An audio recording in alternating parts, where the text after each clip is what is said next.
Behind Cleveland, Beyond Cleveland are BC Media Productions. Our stories and episodes are made possible by the generous support of BC Media, friends, supporters, sponsors, and community members like you. If you are moved or inspired by any of the conversations we have shared, interviews, or content we've produced, we invite you to become a vital part of our growing community. Please subscribe or follow us online at behindcleveland.com or on one of the many platforms where you find your favorite content. Hello, everyone, and welcome to this special episode of Behind Cleveland, part of our special July series of stories on being human. Today, we are speaking with David Beck, principal at Space Tech Limited, board advisor at the Canadian Space Force Foundation, former Space Force and technology venture capitalist, AI and autonomous senior engineer and community advocate. In this fascinating conversation, we delve into David's unique origin story and exceptional achievements, tracing his journey from the Mississippi Delta to the forefront of space engineering and technology. We'll explore his human-centric perspective on technology and everything in between, a view that defines artificial intelligence as the extension of human intellect in an era where technology is rapidly reshaping our daily lives. From how we communicate to how we work, critical questions arise about access and readiness. Consider that in many communities, particularly those marginalized communities, access to reliable internet and technology remains a significant barrier. This impacts everything from education opportunities to job prospects in an increasingly digital world. As automation and AI rapidly transform industry, understanding the job and workforce readiness for tech-driven future becomes paramount. David Beck has not only identified these challenges, but offers profound insights, solutions, and a master plan for preparing communities. Through his human-centric approach to technology integration, he provides actionable strategies to bridge the divide and foster innovation and ensure equitable participation in the tech revolution. In this episode, which was pre-recorded, we dive into the fascinating hours-long conversation with David Beck. Here, we distill the salient points and key insights from our discussion. The momentum to be successful in our own right. And I always remember those people. And that's why I am where I think all the things you see on my resume, they didn't happen on its own, no coincidences. I do believe in things happening for a reason. I have a lot of deja vu in my life where I've dreamed these occurrences to conspire to happen, and they do happen. And they're positive life. Right. Yeah. You lose focus on your purpose when you're on the right with a bunch of people, you try to be like everybody else. It's not what humans are made to be. Yeah, exactly. Anyway, I want to get focused on back on you. Start with who is David Beck? Where is he from? What parents developed this amazing person and this brain that you had? And what was the ambition to achieve all the stuff that you've done? I think that's a good point. That's some really good points about people have different thought patterns about their parentage and their origins. And in this country, we have a lack of not understanding our full family trees based on the consequences a lot of us got here in the first place, and we all know that. But to my point, my father was a very strong-minded, independent man who doesn't matter what you say to him about what he does, he will do a job and learn from that job. He would inspire to do different tasks, to make, money to support the family, and have different perspectives on different types of trades, because he figured, and telling me, because I was the oldest child of three, that whatever I do in life, whatever I conquer, I need to learn first and foremost, how does it affect me and how I'm effective in its existence. So to that perspective, my dad used to bring me along when I was 7, 8 years old and have me work with him. I mean, I've done everything from dig graves for funerals to cut trees down in the forest to picking up scrap metal and putting it on a truck, because my heritage and background as far as the United States standpoint is I was raised in the Delta, the poorest regions of Mississippi in the country. The Delta region, which stretches from Mississippi to Alabama to Louisiana, is one of the poorest regions of the country. And that inspired me to be more open and transparent about, this doesn't last long. What I'm going through at the moment won't be, dictative of my success in my life. We moved around a little bit. At an early age, I have We moved around, lived in 3 different counties, and we had probably about 5 or 6 different places we laid our head at. And I have 3 siblings. I have a brother that's 3 years younger than me, and I have a brother that's probably 12 or 13 years younger than me. So no girls that I know of, and all boys. And so my mom and dad met when they were 21 years old. When she was 21, he was 22, and I was born right after that.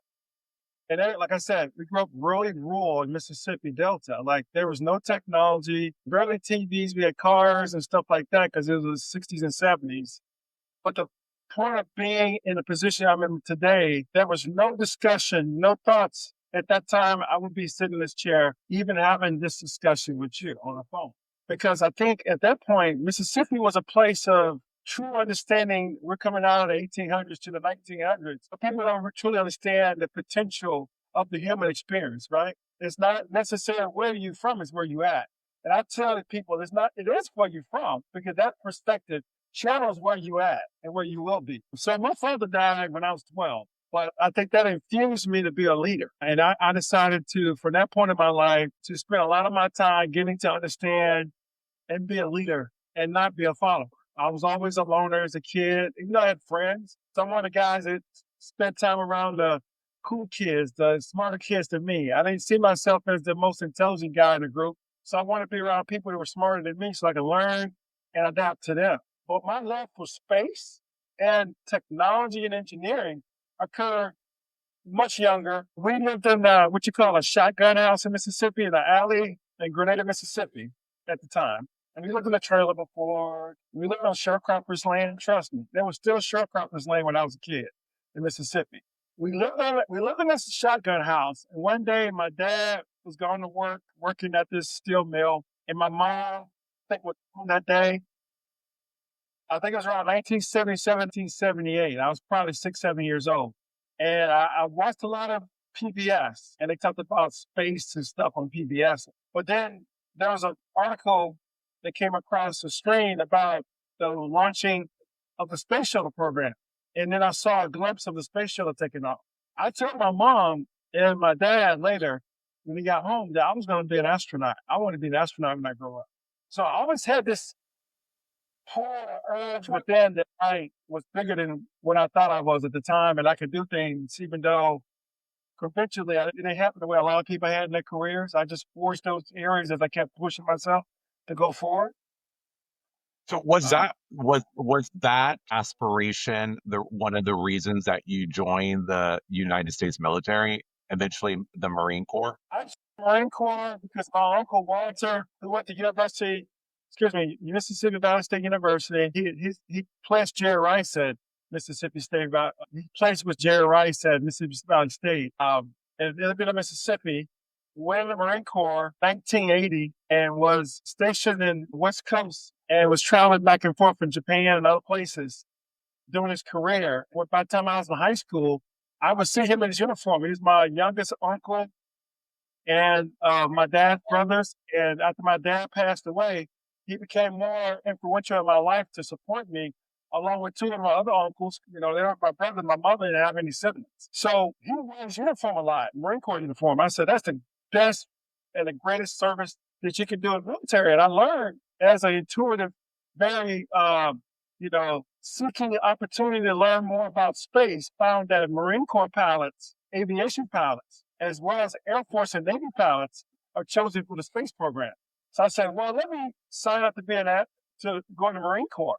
So my uncle, he made sure that the recruiter was a sergeant in Greenwood, Mississippi. He was there with me. He made sure that he wouldn't BS me and just sign me up for some, job stuff to do, just basic military stuff. He said, my nephew wants to be an astronaut. So just give him the best opportunity he can, because both of them about the same, they were probably a couple of years apart, 3 years apart in their rank. And he wasn't going to take any slack from a recruiter just trying to get a body in the service. So I signed up senior year in high school to be in the Marine Corps. And I went to college at the University of Southern Mississippi, and then spent a semester and went in the Marine Corps, and then went to Desert Storm right after that. But my motivation to go in the Marine Corps was to be a pilot, to go in and be an astronaut, and still continue my career. At the time, I didn't realize what my path and what lied ahead for me.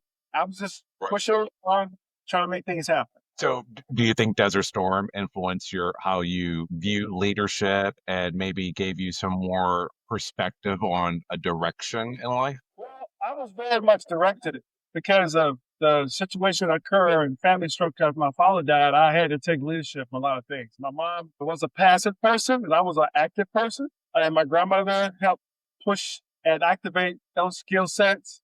Spent a lot of time with my grandparents growing up, and then later on with my grandmother full time before she passed away. I was always out trying to get things done, protecting the environment, protecting people I love and standing up for causes and doing things and making the right decisions. I was the kind of kid that wouldn't do just dumb stuff. I wouldn't be out there on Halloween, throwing eggs on people's houses. I had an older soul, so to speak, they told me. So if you believe in that type of, historical significance of human evolution, that I've been here before and that my mounting ecosystem of what I'm going to be in my life, whether it's climbing a mountaintop or looking up in space or crossing the Bering Sea, were all they instilled in me. I just had to activate those skill sets. So when I went into the Marine Corps, what the Marine Corps did to me was give me an opportunity to chisel those skill sets so I could be a better person. And then college gave me the education in terms of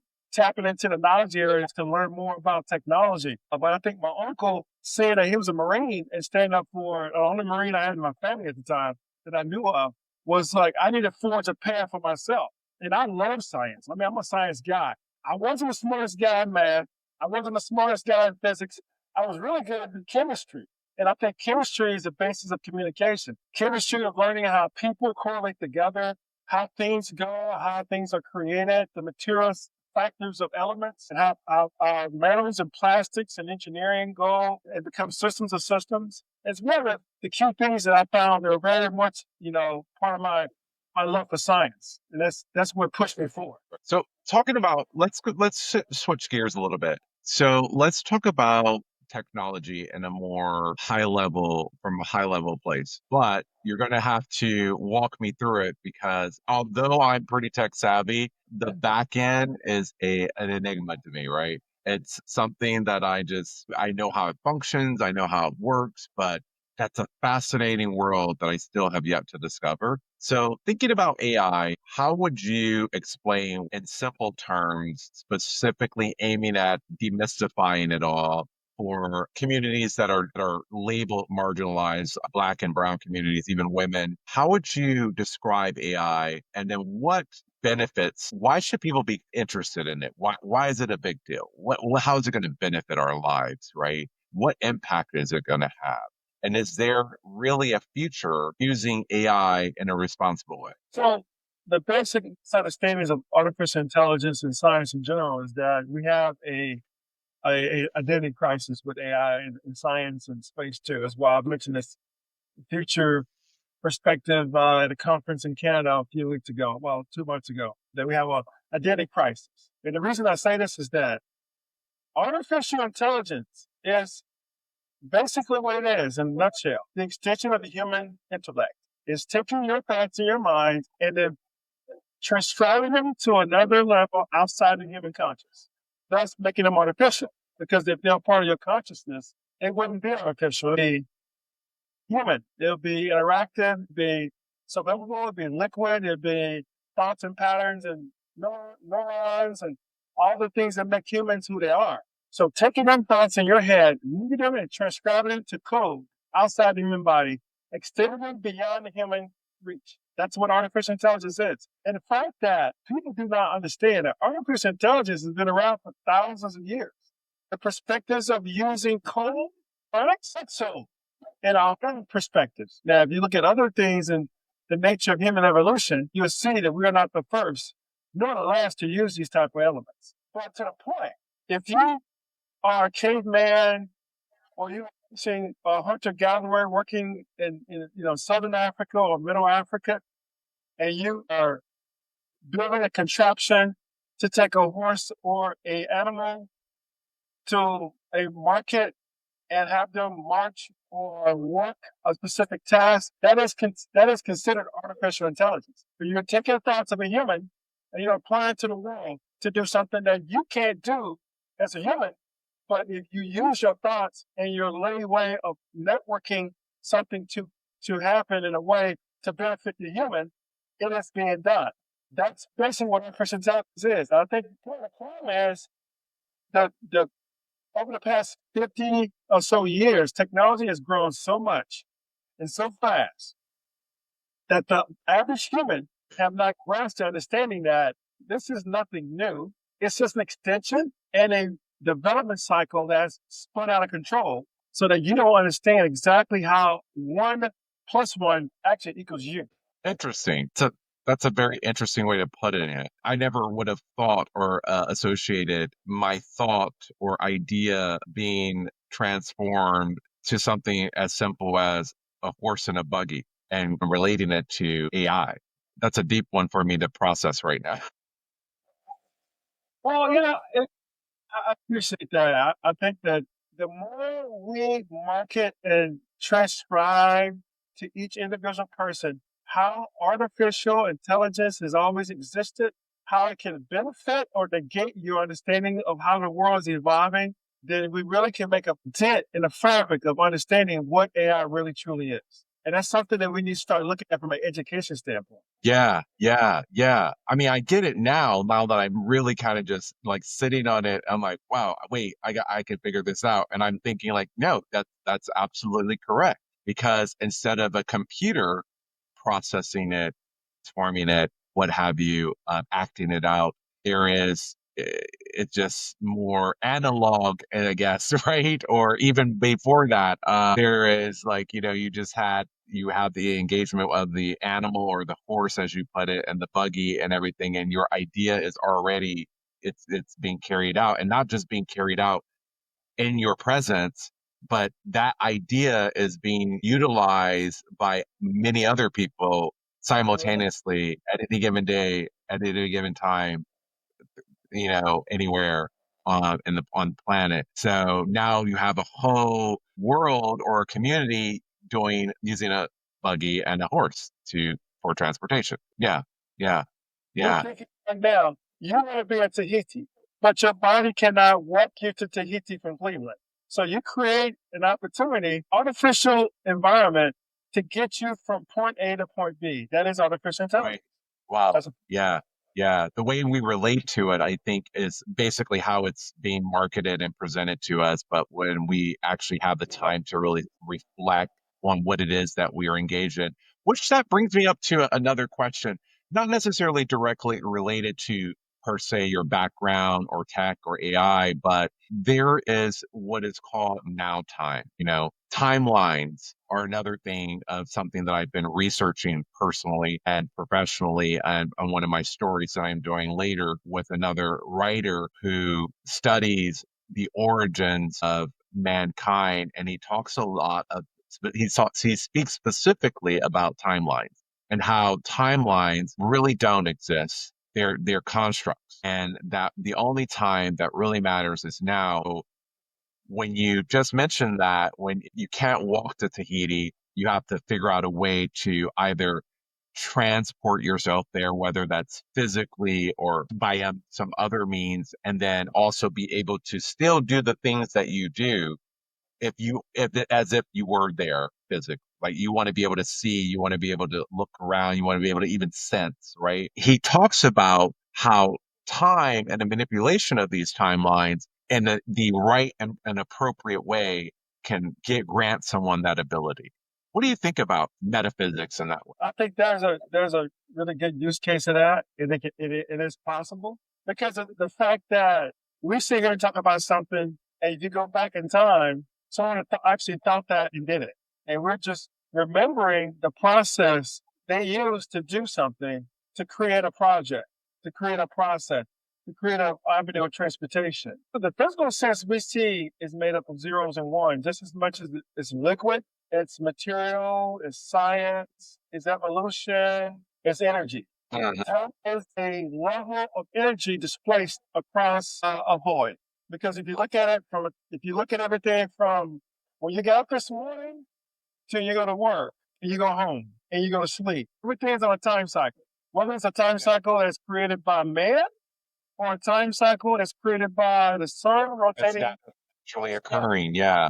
Yeah. It's Yeah. occurring. That says other things occur in the backside of that too, that you have no idea is going on, but it's occurring at the same exact time. Your eyes are seeing, your hands are feeling, and your mind is evolving in that particular space. Yeah. So looking at the potential of tech and AI specifically, what are some of the practical ways individuals can and families anywhere could leverage this technology right now to improve their daily lives, to access resources, or even enhance their own personal opportunity? I think one of the most important things is to look at the basics of what artificial intelligence is. How can it change for the good? Or it can communicate areas of need to improvement in their ecosystem.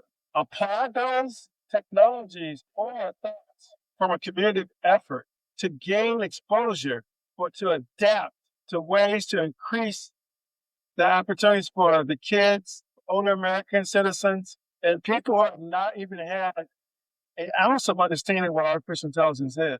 So it's kind of like you go to a kaleidoscope and you look at certain perspectives of something, right? Or a viewing screen. You put those, when I was a kid, we had these Viewmasters. Put a Viewmaster on, you click the little button on the side, and it shows you slides of different things, right? In slow motion. So you can understand the concepts.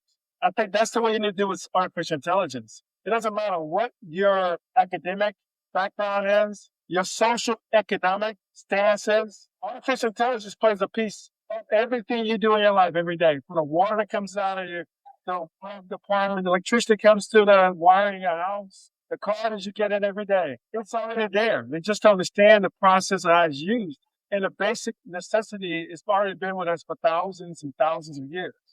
So elaborate. What do you mean thousands and thousands of years? How do you mean? I've lived on the planet for 50 plus years, and artificial intelligence has got me from living in 3 countries, 8 states, attending 2 or 3, maybe 4 universities, working in automotive, aerospace, space, and chemical and some parts of food industry. And it kind of occurred just for me and my own thought pattern, right? Somebody had to execute ways to build those industries, expanding those thoughts in their head to build an industry, to build a car, to build a plane. The process of bringing people on board this perspective engineering, perspective sales and marketing, to emphasize how important this is in the ecosystem to transport humans from A to B, for me to get to those points. Yeah. Yeah, I see what you mean. So now that we talked about like a lot of the benefits of it, let's talk about let's switch it up a bit and talk about the other side of it. What are Yes. some of your concerns about the technology today and AI as it is today or in general? Do you have any? But I think guidance for artificial intelligence is the same thing. You have guidance for driving your car. You have a guidance for building a house so that it won't fall down on you while you sleep at night. Guidance for talking through that microphone right now so that the frequency doesn't blow in the ear and screw your eardrum. Because you have to have a policy or a standardization in process. Humans do not work well without standardization. We can throw many factors of the reason why I don't want to do this. I want to be a disruptor. As a disruptor, you still need cadence to find commonality to progress, to to to progress yourself. Right? You can't just be a disruptor. Put everything up. How are you gonna live? How are you gonna support yourself? There's you, Right. And so artificial intelligence, at that standpoint, it has to David. be managed. It needs to be a policy and perspective, especially in space, because it's brand new. Everybody's claiming this, claiming that, because they want to have that cadence to claim that stuff. Nothing belongs to nobody. We all know that. When we die, we can't take it with us. And when they figure that out, the game really going to change at that moment. But I doubt they figure that out. We don't have the power to do so. We're just beings within the actor who made the speakers we're talking on right now. That we wouldn't hear each other talk. We couldn't even understand the language that we're speaking to each other. There's standardizations across technology, and the reason why it exists so that we can have a manual, normal communication and work process. So AI is the same way. I mean, artificial intelligence, you can move mountains with AI. You can literally Right. use technology to move a mountain from one place to another. Has not been designed, but yet can happen because it's in my mind, and I project that as a thought. So artificial intelligence is a reflection of our thoughts. But at the same time, what are the parameters of moving that mountain? Will it destroy the forest that's beneath it? Will it take the lake and throw a hole in the lake so that all the fresh water would drain out? What are the parameters to safely move that mountain? That is the reason artificial intelligence these guidelines. In your experience working with aspiring young professionals, have you observed unique challenges or opportunities faced by particularly global majority people or African American students pursuing these careers and paths? Then also, you expound on about, or I'm not sorry, let me collect my thoughts. Can you share your passion and your vision and what inspired you to get involved in the NSBE, which is the National Society of Black Engineers? So the first question, in perspective of where I see STEM and how, and from a way it has really changed the way people think about things too, and also the basis of its understanding with the African American community. To me, STEM in this country has not been realized. I think, give you a good instance, Washington, D.C. You have all the resources in Washington, D.C., the universities, everything there, but most of the students who grew up in Washington, D.C. do not go into anything dealing with science, technology, math, or even politics. The lack of education is that the kids see everything in front of them all the time, and they don't see the opportunity to take advantage of it. Now, let's take Washington, D.C., push it in a box, and go all the way to Compton, California. Compton, California just opened up a brand new high school. It is the most e-commerce digital high school ever built in the United States. It opened up 2 weeks ago. Even Dr. Dre himself contributed money to the art school there so that the kids can have a digital art experience in a movie, in a studio to create their own music. The library is digitally inclined, so the kids can not see wood paper books. They receive all their books digitally on a computer system that can visually pull the books off the shelf and read them in a 3D environment or 4K environment, which has not been seen anywhere in the country. As far as I know, the perspective is these things are happening in different silos.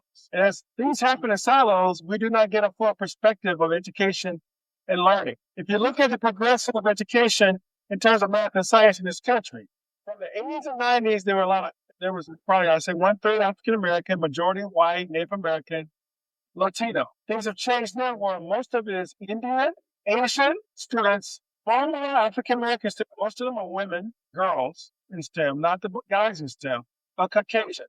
Because we don't teach a lot of STEM stuff in our communities. We don't engage in those. There's not a lot of role models who do STEM activities. We have one astronaut, one scientist that loves plants, is always on talking about the planets and the atmosphere and the cosmos. There are always one or two individual people, who are doing I have to say, I might have, for me personally, I would kind of disagree. And here is why. Hear me out. STEM is everywhere. And I think it's because it's the fact that we're told that none of these things, none of this technology, none of this world was created by us, when that is absolutely false. Vast majority of every tech, everything that we are using, seeing, touching, rely upon has pretty much been influenced, if not directly created, by a global majority member or African American person. Correct. But this is the thing about education. Education is only as good as the material that you read. And the thing is, majority of students who are living in African American communities or smaller African American non-educational areas where they don't really put a lot of manufacturing or progressive technologies, they don't see this. Like, believe it or not, I mentioned Compton earlier. There are schools in Compton because Compton was all white in the 1930s and 40s. And when it was created, it was, white and Native American, to becoming a majority African American, to now becoming majority white and Hispanic. And the students in Compton who have never seen a spaceship launch, don't know what rockets are, propulsion technology. And guess what? Space was created and founded in the South Bay area of the United States. So even though they're so close to it, they still don't see that perspective because we live in so microcosm pockets of learning. Some people never left their neighborhoods to learn just as much as the history of man and how things are created. That's a whole lot of stuff that they have to go through the mix to get to that point, even learn what's going on today. So my point is, from an education standpoint, that's one education standpoint. It's not just the schools or the country educating your kids. It's parents, cousins, friends educating their kids about the society of humans and how things evolve on this planet. To get perspective of AI that we talked about earlier, the same perspective as guidance. It's the same thing about manufacturing and your mindset and building and having an ecosystem. The old term about it takes a village to raise a child, that's true. It takes a village to to build everything. It takes people. It takes different thoughts. You and I are two different people, but we can agree to disagree and agree on everything in the world if we come together and talk about it and reason. And the thing is, kids don't get an opportunity to do so. Every science competition I go to, I see small amounts of pockets of African American kids. I see a lot of Asian and Indian kids. And even though sometimes I want to have more kids there, and I wish there were there, it's going to take time for everybody to be a part of that equation. One person can make a difference, but it's going to take a lot more people in these communities where these kids are at to get them involved in science and technology. I had dreamed years ago to create a science institute in D.C. to bring kids from all over the country that learn about AI, technology, do internships. That may still happen one day, but I think we need to start doing more on a local level with science. That's why when I went to Columbus 3 weeks ago, I talked to the kids about volunteering in communities while they do the science fairs. In grade school, we did a project focused on fertilizing plants, and imagine as if they were in space, actually, ironically. And we were just experimenting with different substances, vinegar, Coke, sugar water, all those things, baking soda, etc. Mind you, we're in 5th grade and we're not really that refined quite yet, nor thinking or even knowing the benefits of all of these particular substances and compounds, which actually can and do fertilize different plants for different reasons and stuff like that. This was like an every week kind of experience for me. If I was not being stimulated by my brain at home, definitely my father and my parents will always have me engaged in something. My dad was one of those people. We would go fishing, we would go hunting, we would go see our family all over the country. We always went to family reunions. There was no summer vacation. You were going to camp or you're going to go do something. You're engaging. Did a lot of engaging, which led to you choosing the career you have now, engaging with people. So tell us, I mean, there's so much here, David. Mr. Beck, it's like crazy. I could talk to you for hours, but I won't do that to you. You've been involved in advising and investing in various technical ventures. From that perspective, where do you think things are headed? Where's the market headed? And what would you advise people to pay attention to or focus on? I think the market is headed to a recalibration. You know how you go and you look at recalculating your GPS system, you're trying to find your direction to go. I think that's market's going to do that because I think we're starting to look at more of an emphasis on what the company can not only provide you in technology, but what is the leadership of these companies providing to my everyday lives? Are they taking away my perspective of me learning, engaging, and becoming a founder myself? And I encourage you to look at that yourself. There's ways that you think about technology that it can be better. Now, you're running a very successful publication, but that can also turn into a technology need based on what you're going through right now. That can influence and change the way we do things. And I think that if we start looking at the people, the mindsets of why technology is evolving, the importance of innovation and the diversification of that innovation is more needed now than ever, based on the atmosphere of what's happening around us. They're trying to decentralize education. They're trying to decentralize and disrupt a lot of different collaborative efforts, which are needed among humans, because we're not meant to be alone. But some people say, I'm never going to be without anybody else. Trust me, humans are not built to be alone. As we sit here and talk right now, there's 100 microorganisms in your body that's working to keep your body alive. So you're not alone. You're never alone. So from the perspective of science and technology and engineering, it's just a technology infrastructure. We need a point A to point B to get to point C. And I think the emphasis on founders, the innovation stories of those founders, the opportunity and how they're going to change you as an individual human livelihood to make your life better, to engage you, to understand and learning more about a particular area but also breaking up those misconceptions about only certain people can come up and build this stuff. If you look at a technology itself, it doesn't look at the founder going to Harvard or Yale or the person going first in their class. It's about the effort and the innovation in that. A lot of people don't understand. A lot of founders don't come from your traditional environments. They don't go through traditional ways of getting things done. And I'm not really traditional either. I believe in opportunities for individual peoples to score their way, their how of building innovation and ecosystem. I think that's what the emphasis of the future is going to be on. Yeah, GPT and all these other technologies are going to exist, and there are going to be different forms of them existing across the platforms of the world. Can you share with me, and it's very refreshing and it's also very different when you speak to someone with a background such as yours. Can you share with me why do you have that human-centric focus? Because the most important piece of technology is not the technology itself, but the person who creates the technology. And until we be in an environment where it's, there's not many of us around and technology is pretty much pushing us to evolve, then you can say it flips around. But I think the important piece is the innovation tool. And I don't think the human intellect gets the just cause appreciation for what they bring to the table. In an environment where I don't know your background as much as I know mine, I've been in places where I've been laid off. I've been homeless in my life, and people have been there to support me as a homeless veteran. People have been there to encourage me. When I went to hospital, I had surgery, and I needed someone to be there for me, to give me just a pep talk. Get up and walk. It's going to be okay, right? You can make it. The human intellect is something I think we need to turn to. We turn to a lot more than we think we do. And I think that is the fostering individual most important piece of concept of innovation. Because innovation cannot innovate on its own. It needs something to start and charge it. It needs a fire in the belly of someone's thought and intellect to create an opportunity to churn that idea and make it possible and feasible.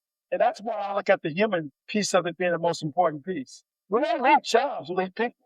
We don't leave opportunities, we leave the people who are associated with those opportunities because we're not trustworthy of their environment, what they bring to the table.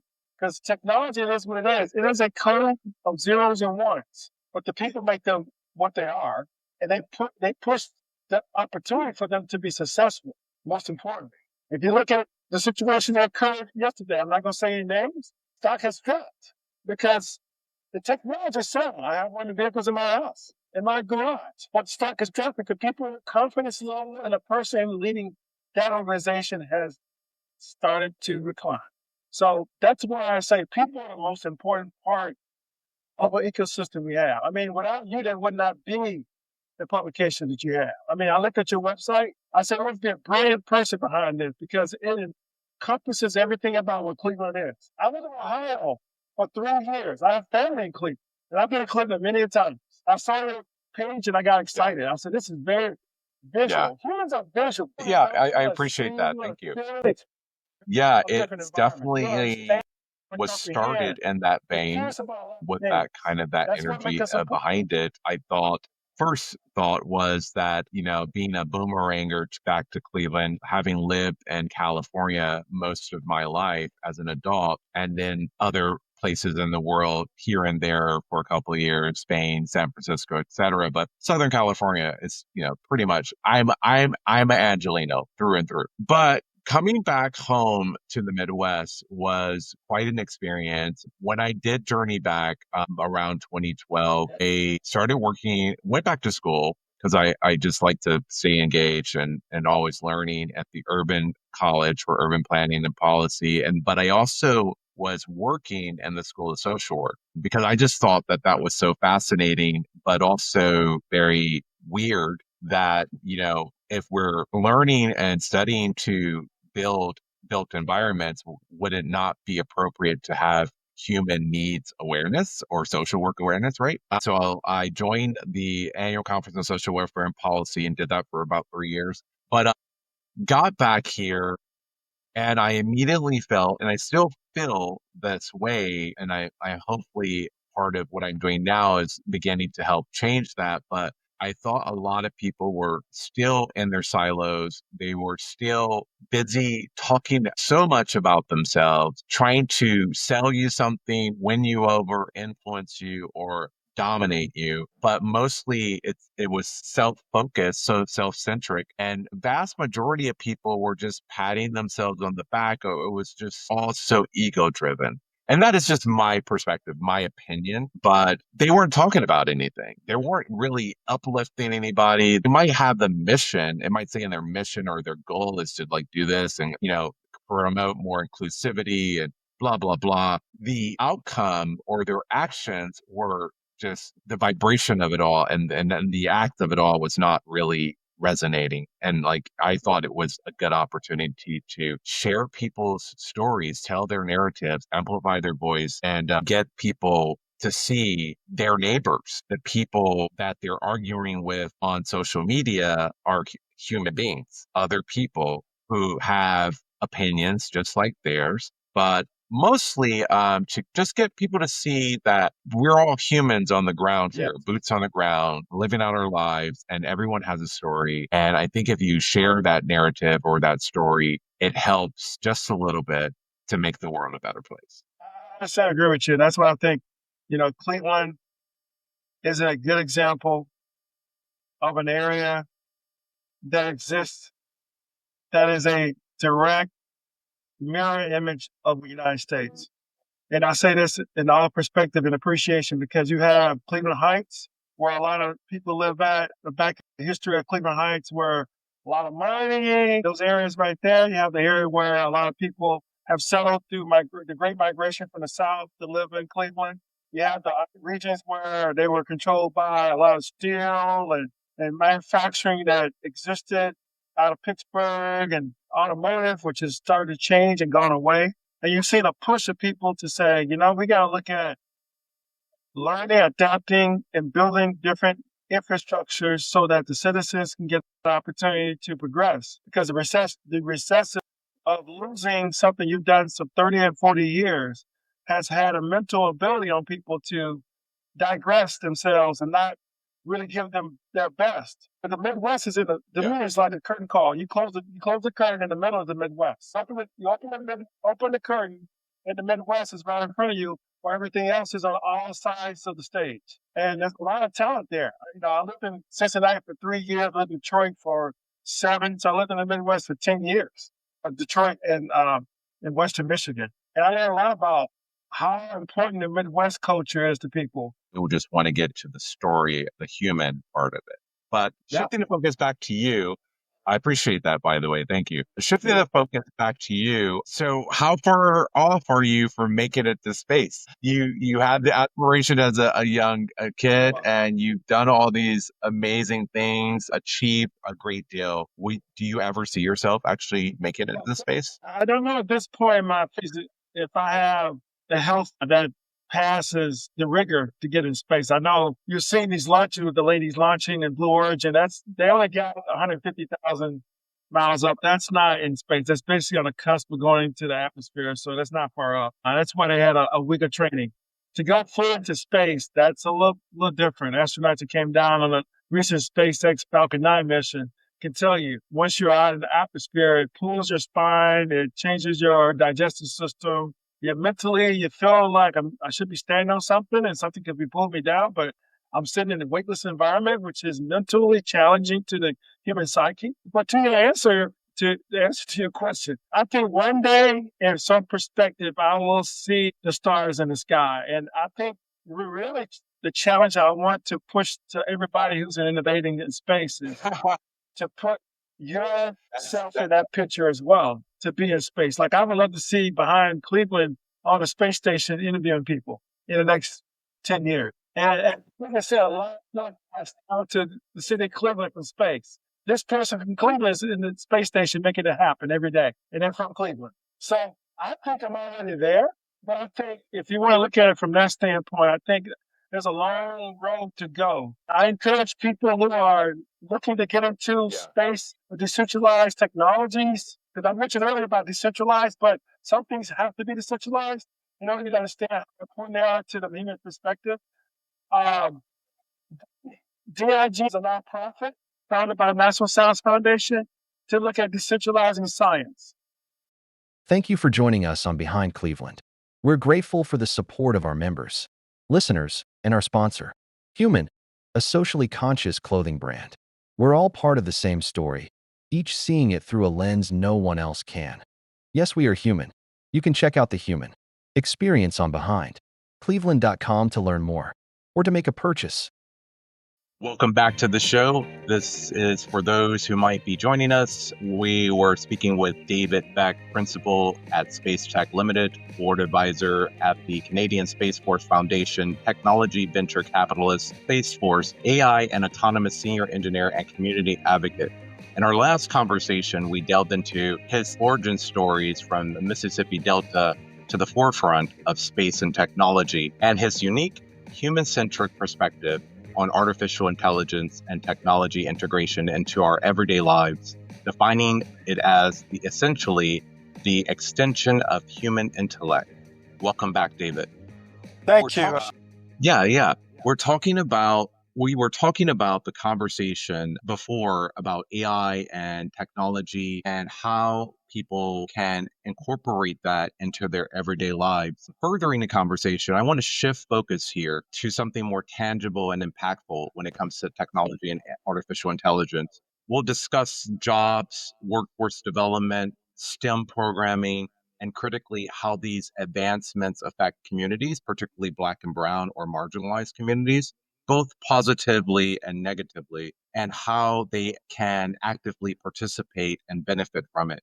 David, can you share your insights on that? And thanks again for joining us. Thank you, sir. I apologize for the interruption a second ago. I got excited. These type of opportunities excite me because sharing and educating is one of the main important pieces of my foundation. So back to your question, I think technology and engineering is a very important piece of everybody's fabric. I think getting people to understand, as we talked about in the first session we had, how important innovation is and how it affects them personally, gives them understanding of how they can be a part of ecosystem to transform it to a good, hopefully a great opportunity to engage and educate the youth and the younger generation to be a part of something great that will transferably build their community in which they live and breathe and work on a daily basis. So to me, it's important to have not just people sit at the table, but maybe just a stand-up session with no table and an open outfit to talk about things that are around you and surround you every day from a technology standpoint that people don't really understand how they interact or really take for granted that these things exist. But we need to do a better job of imaging ourselves within how we concept technology and transform that to other people so that they can understand how the ecosystem is always interacting with each other. So let's zero in on the job formation and education, particularly from STEM programming. How do you see something that's been rolling out at a rapid pace for people to catch up, first of all, and actually learn what it means and how they can capitalize off of it and educate themselves, let alone participate? I think the advocacy of understanding the basicsness of technology, like your cell phone, your television, what's in your car, the technology that makes your vehicle work, that interacts you to tell you what direction you're going, where you're coming from, and where you may want to go in the future is a best case analysis to get people involved in understanding innovation and getting to a technical area of understanding. It doesn't take, as they say, a lot in our area, even though I work in the space sector, rocket scientists to realize how you're connected to something that you didn't normally think you're connected to. So, one of the things I talked to with a company a few years ago is about creating an application because a lot of people use apps on their phone, a way to walk them through the technology throughput and transformableness of how technology engages them, and then shows them examples by tutorials of how they can get involved and maybe learn how to code, looking at other workforce development areas to succeed that they normally didn't realize they have experience in, and then to transpire them to innovate and look at training and taking a lot of these free classes that are offered electronically on the net through many universities and forums that can give them a heads up on how to engage in technology and take advantage of the opportunities that exist out there. So, are you suggesting that this should be in the domain or under the control of like universities or in academia? No, I think it's an overall ecosystem where I think if you try to play that card of the academia side, it gets kind of convoluted with the education and the monetary value. I think overall there's a nuance where you can use academic classes or things that are provided free of charge or with some, state or federal allocation of resources, but also workforce development to me is actually getting your hands into the technology innovation and actually learning the trade of staff yourself. Like a lot from a standpoint of a lot of people are looking at not just going 4-year degrees now, but maybe getting a opportunity to create a boundable or survivable, sustainable type of technology innovation by going out there learning a specific type of trade or coding or something like that, and then taking that back to where they can simplify it and actually engage broader audiences to learn how to create a workforce or job opportunity. And I think that's something we need to look at because when I was in school, we used to have workforce development in the junior high schools and also in the high schools where you would do metal trades, drafting, home economics. And trust me, people would think and laugh at this if a different discussion, but learning how to design or make a pattern of clothing can actually help you design and make a fusion reactor, a technology software package. Because if you know how to put things together, you know how the seams run, how the threads go, and how things are uniformly connected. It can open up your mind to many other things you can do in your career. But getting that experience and getting your hands dirty to learn how to build things and seeing how things do work together can transform a younger person's opportunity to grow in innovation and technology as well. It's not just, the E's, B's, and C's and the X's and O's, right? It's more of a learning what your skill set is and how you can adapt to certain things as well. So there's a lot of public discussion about AI leading a massive job displacement versus creating entirely new job categories or sectors. From your unique vantage point, where do you see the trajectory of AI in terms of employment, both creation and loss? And critically, how does this apply to industries and sectors that have traditionally been pathways for socioeconomic mobility for marginalized communities or any community? You mentioned previously that there is an identity crisis with AI. The average human hasn't grasped that this is nothing new, unquote, conceptually. It's just a development cycle that has spun out of control in terms of speed. We talk about job loss, we often forget that many tasks AI takes over are those that are repetitive and can be automated. In many ways, there are similarities to the Industrial Revolution, right? But Yes. so share with us a bit about that point of view. I think that point of view is profound today, where a lot of if you look at LinkedIn, for example, it's the largest social media site on the planet. A lot of the people who apply for jobs in the chat rooms and individual job placements on there, they talk about how the AI is driving their either acceptability for this position or their rejectability for this position. I think it goes twofold, right? I think if you're going to generically put AI to look at jobs to corner certain people that you think based on what you think the job requires versus what the job really needs to excel, then there needs to be a discussion on that. I think AI tools are very good for generic reasons, but for predicting if A or B candidate would be exceptional in a company, I don't think they can. I've seen people start where they are ready to leave a job and try to find 1,000 other jobs to changing their dynamic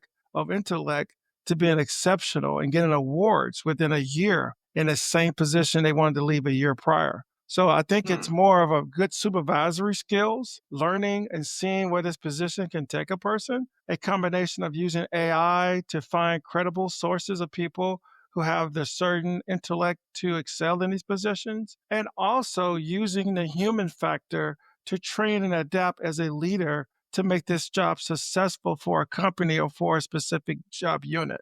So that actually brings up another question for me. The future of AI kind of hinges on the ability to govern it responsibly. You even mentioned this prior in our prior conversation. Something else which you can touch on just as we need to standardize for communication or building a house, AI requires clear parameters to prevent it from being, quote, damaging to humans, unquote. About racial profiling, and as you mentioned just now, profiling and qualifying candidates. How can we, in a sense, bring in the human element or marry that with or wed it with technology in a responsible manner? And then who should be the gatekeepers or overseers of such? I mean, if it's something with HR, it should be an HR database to manage that, where the employee, the hiring manager, the position itself are in a constant evolution factor. If it's a situation where you're using it to protect, defend a system or house, a business, a vehicle from rolling over and crashing, then the AI should have a better leadership approach, but human blockades around the software to make sure that it's being sustainable to the human contact and not overbearing to cause any malfunctions. Because I've seen this in other vehicles and technologies there. Normally, I've looked at using technology to do transportation, where things have happened in software and code because it has never encompassed a situation that normally people think programming can take over, but think everything is not in a program. There's a situation that occurred that a program or data cannot handle because there's unlimited amount of options that can happen at one point in either direction for a vehicle or a person making a decision with other people that are not part of the software code to be impacted by. So I think that's one of the main things we got to look at is guidance. I think governance is very important. We look at space governance, we look at hiring governance, we look at safety governance. When I spoke at the National Safety Council a few weeks ago about how we need to formalize these different barriers and put them together into an ecosystem so that the technology, being the AI or the technology being the software, can be managed throughout the ecosystem, preferably based on the characteristics that are needed for that particular use. We cannot allow technology, just like we can't allow a person to get out of hand and cause a disruption of something that should be built to be sustainable, because we've seen it many times throughout the history of man, and normally in these times where things happen in this country, where they get out of hand because people feel that they need to exercise their rights to do something and then impede on other people's rights. And that causes a dysfunction in the system itself. Or market takeover, right? Greed, Yes. the usual suspects, right? So what will make this revolution, this techno revolution, different than the other ones? Because in the past, we have seen that, right? We have seen markets take over or industry take over, and then things get out of whack and it's more harmful to society. Yes, people might benefit and profit from it or capitalize off of it or even be employed, but ultimately, what has been the price that we've paid? The price we have to pay, I think, is too much for us to try to comprehend. I think what we need to do is be more understanding of the audience in which the technology is being used, the placement of area of the technology, the purpose of it, and not necessarily on the money in terms of the return of investment to the investor. Things start to scale real fast and out of control when people look at money, because they look at the benefits of the money, not say the benefits of the ecosystem. Because if you break the ecosystem down for one big payout check, it destroys innovation itself. And we can't afford that, because these technology advances are they can be so much used for bad things that once you break that tether, it can never be brought back to where it needs to be used, because people lose confidence in technology very quick, as much as they gain tech confidence in it. So what do you say to those who are out there advocating for more governance and oversight, and a lot of people, even some of the founders or godfathers, so to speak, of this new tech are calling alarms or putting out alarms that we've already reached the tipping point? What's your take on that? I don't think we've reached a tipping point. I think man thinks that every time he puts something out that's transformable, transpiring, that the tipping point is in this grasp. I think the tipping point is when we cannot have discussions like this. There's no other decisions to be made to look at the vulnerabilities or the opportunities for technology. And that decision has been made by the technology itself. And I'm thankful that this has not gotten to that point yet, because you see it when man does that, there's no way to turn back. We don't want the technology to be in the same position as a man or a woman can be when they make those decisions, not taking this perspective, everything that correlates to that decision, who will be detrimental to that decision or benefit from that decision. So I think we need to start having more conversations about this and in those ecosystems. And normally, as we would talk about anything else, and how to normalize this discussion is to educate kids at a younger age about this technology and not have them just sit on cell phones all day and learn YouTube and all these different apps, but also learn how to benefit and educate from the technology in their hands. Yeah. Because you can either be a follower or a dreamer, right? Yeah. So, but how do you break that tie? How do you break that addiction? Because again, that's a prime example, I believe, as a market dominating or the market dominating and not really, allowing society to fulfill its or live up to its full potential. These devices, which are powerful, a lot of people, which they don't know how powerful like a mobile device can be or is. How do you break that cycle? Well, you have to break it one-on-one, right? It needs that one-on-one type of involvement. You can't have 50 to 100 people in a room and say, you all shall or will or could do this. And you can't mandate it with any kind of rules or regulations because we know exactly how that happened. Look at what's happening with TikTok. So to that perspective, every individual person wants that personal attention. That's why they own social media in the first place. That's why they have that cell phone. They love their cell phone more than they love their own people that they may be in the same home with, but a person that may be on their road when they're holding their cell phone, texting at an intersection when it turns green. So we need to have those one-on-one discussions with people and actually get them to understand and actually do some data retrieval on that individual, how they are learn from a cognitive standpoint so that we understand how to transform the information to them. And I know it's a lot of work to be done on that. I know it can get tiring, but that's the way people are because the people who did the work to put the technology out there did the work. And it has gone viral in many ways. There are so many social media apps. There's so many ways you can communicate people without even seeing their faces or learning anything about them besides what they fit in that ecosystem for a monetary grab by the owners and operators of these applications. But the getting back to the normality of learning and healing and talking to people and getting to know people and getting to learn something about them that can actually make you feel better about yourself and give you an uplifting spirit is something we need to start doing with the education of these technologies. Because the thing is, yeah, someone can do good or bad, but majority of the people probably choose to do something good because they want to equalize the opportunities for them to get opportunities to grow and build and create something that would give them a business or something that would give them a sustainable future from this. And that's usually why they engage in these technologies in the first place. Are there any specific skill sets or perhaps mindsets that you believe are most crucial for the success in this new landscape we see? Well, I think if you're open to navigate multiple different things coming at you at one time, if you're open to listen as much as you are to speak about something, and you're open to always engage and learn from someone, then there's a way to be beneficial in this landscape.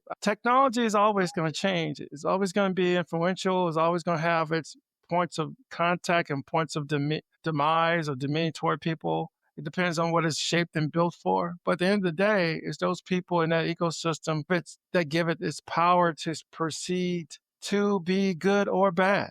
It's their decision. And lastly, you emphasize responsible AI use, tech use, and the need for, quote, guidelines and policies, comparing it to training wheels on a bike, unquote, which is a very compelling notion. As we look to the future, how can we ensure that the rapid development and implementation of this new tech and AI are done responsibly, particularly to prevent unintended and negative consequences for all people in all communities? How can we, especially in the Black and Brown community, have more voice and be more engaged and active in shaping these ethics and these frameworks, both at the local level and national level?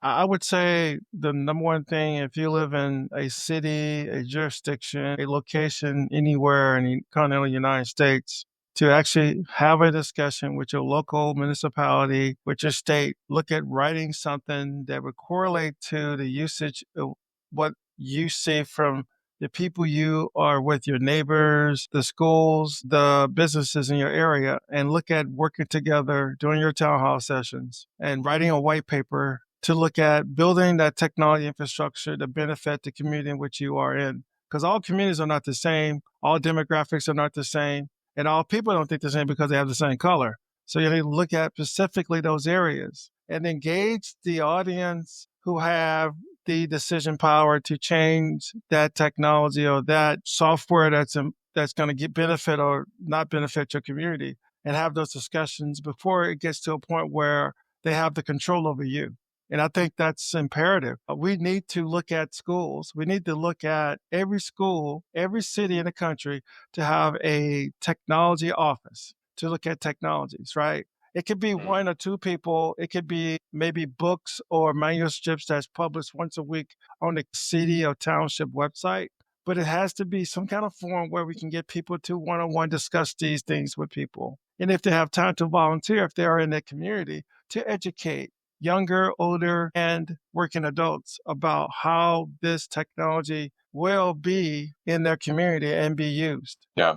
Well, David, thank you. This has been an incredibly insightful conversation. I'm sure a lot of people out there will have a lot more questions. Before we wrap up, could you please share how the listeners can learn more about your work, get involved in some of the initiatives you're in leading or organizations that you're a part of? Well, I'm on a board for a National DigiFoundry, and if you Google just digifoundry.org, digifoundry.org, it's a organization that's founded by National Science Foundation, looks at blockchain, cryptocurrency, tokenization, all the key things that we see in video game industry, we see in the healthcare industry, we see in the financial markets with Bitcoin and blockchain. But it looks at regulating this and deregulating this to be safer for using it to replace currency, using it for transferable goods, and also using it for technology innovation, which I think is very important. And also healthcare, environmental use.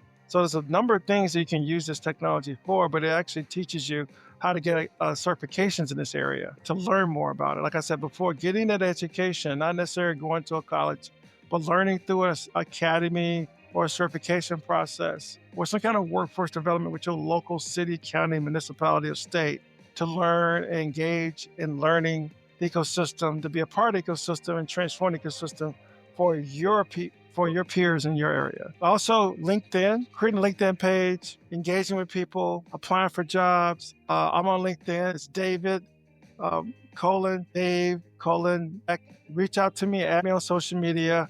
I'm not on Instagram or the other sites, but I'm definitely on LinkedIn about business. And if you need me to help you engage in other areas, please reach out. I'm here to support. And I thank you for your efforts to do so. Well, thank you, David. And thank everyone for listening. Please don't forget to like and support by subscribing and sharing with your friends. Take care now. Live long and prosper. Thank you for joining us on Behind Cleveland. We're grateful for the support of our members, listeners, and our sponsor, Human, a socially conscious clothing brand. We're all part of the same story, each seeing it through a lens no one else can.